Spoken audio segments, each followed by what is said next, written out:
Welcome to the office of Captain Harold DeMarrero for River Stories, Volume 28. We last left the captain. His boat was in bad need of overhaul. He was going in debt and he was going broke. His company was going under, but his boat needed overhaul and he was taking it to the shop. So take it away, Cap. Well, it was either get it overhauled or it was just going to quit running, you know. And so I got the thing overhauled. And of course, they did a beautiful job on it. But, you know, the bill on the thing, if they had known how broke I was, they'd have never done it to start with. And on number two, they'd have never let the boat leave the shipyard. But they let me go, and I went out and started operating again, trying to continue operating. I was so far in debt, I couldn't pay. I was paying like fuel bills on my American Express card, you know, and it was really getting up to the limits. And so I continued to operate the boat, and it just started getting worse and worse.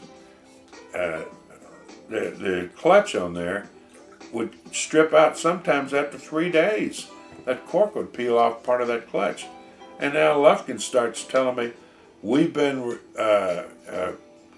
3 years, or 5 years or something, it's been the warranty on this thing, and now we're not going to warranty it anymore. You have to pay for these parts. Well, I was paying for it because the boat wasn't working.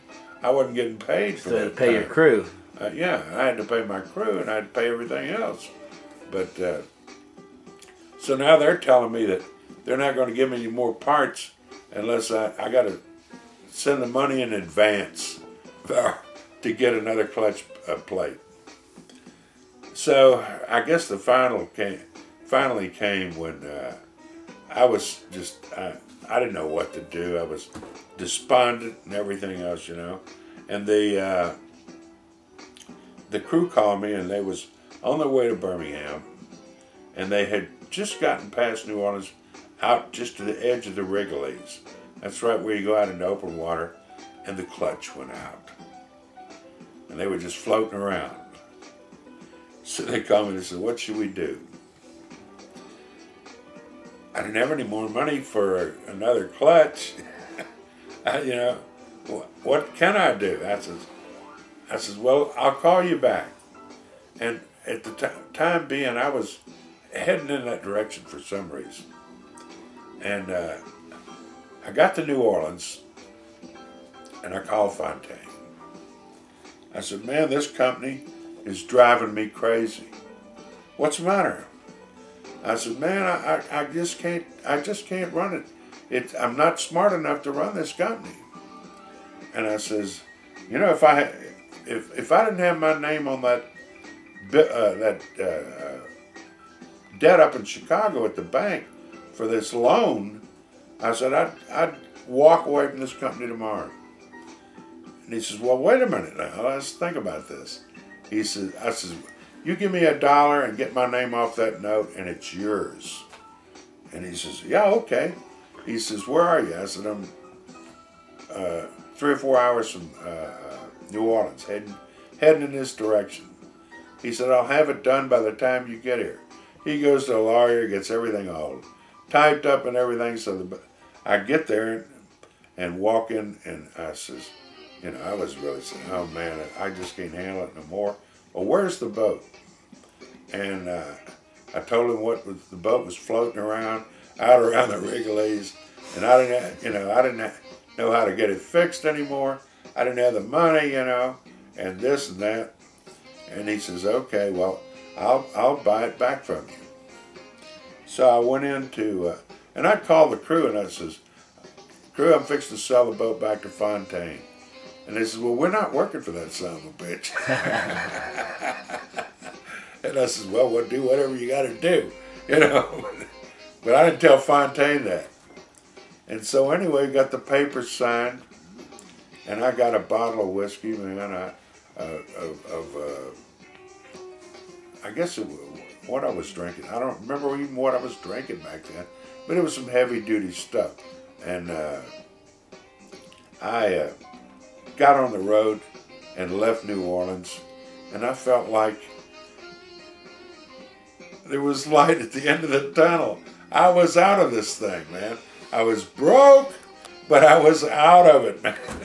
There was no more debt, no more Gulf Stream Towing Company. And on top of that, I knew that I had gotten him. You know, I put him right back in there to assume all this debt. So anyway, what he did was, when he sent somebody out, got the boat towed in, got it repaired, and then the crew walked and said they ain't working for him, so they left. He put a crew on there, I don't know where he got this guy. It was on his way back to Houston, and he put this crew on him right out of New Orleans. At Morgan City, they hit the lock wall over there and did $200,000 or $300,000 worth of damage, you know. So, and on top of that, right when that was ending, here come the marshal in there and started putting all these liens on the boat where it's so Fontaine, he comes and said, "Man, why did you tell me this thing was so broke?" I said, "Why?" He said, "Well, I could have took it to New Orleans. There was $70,000 worth of tools on there I could have got off and sold." I said, "C'est la vie, you know, whatever." I said, so I went off kind of on the deep end. I went drinking and traveling all over Florida and everything. And my wife got to looking for me. And I wouldn't have thought she'd ever found me. But she went back and looked at my American Express records of where I'd stayed in the past and just started calling all these people and giving them some phony story about who she was. And she tracked me down. And then by that time, you know, it was about the end of this marriage. So I went back. We reconciled for a little bit. But then, you know, she... Let's see, you sold your company and went to Florida on vacation to get drunk. Right. You don't think she should get mad? Well, I didn't really care, you know, whether she got mad or not. But then I tried to go back to her, but she wouldn't let it die. That I screwed up the company, that I let the company go broke, that I did this, and everything was my fault, you know, till I finally had enough and decided I was going to leave. Left for a while. Actually, a good friend of mine who was a chiropractor in Oklahoma City, I had helped him out when he got his divorce by putting him on my payroll for a few weeks until he got his practice going again. Now he was a very successful chiropractor in Oklahoma City, and he told me to come up there. So I went up there. I drove my white Corvette up there. Still had that. That was about the only thing I had when I left. So got up there, and he got me an apartment. Took me down to his tailor, got me some really, really nice, expensive clothes, you know, to wear.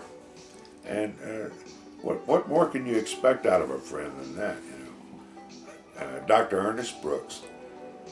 But even so, I wasn't happy. I lived there for a while and was flying, taking jobs, you know, as a trip pilot, going back on the Mississippi. And I'd come back there. Kept talking to my ex-wife, which wasn't actually my ex-wife yet, but and we decided we'd get back together. So I went back home, and then I said, you know, I'll come back if you don't bring that up ever anymore. That's in the past. Leave it alone.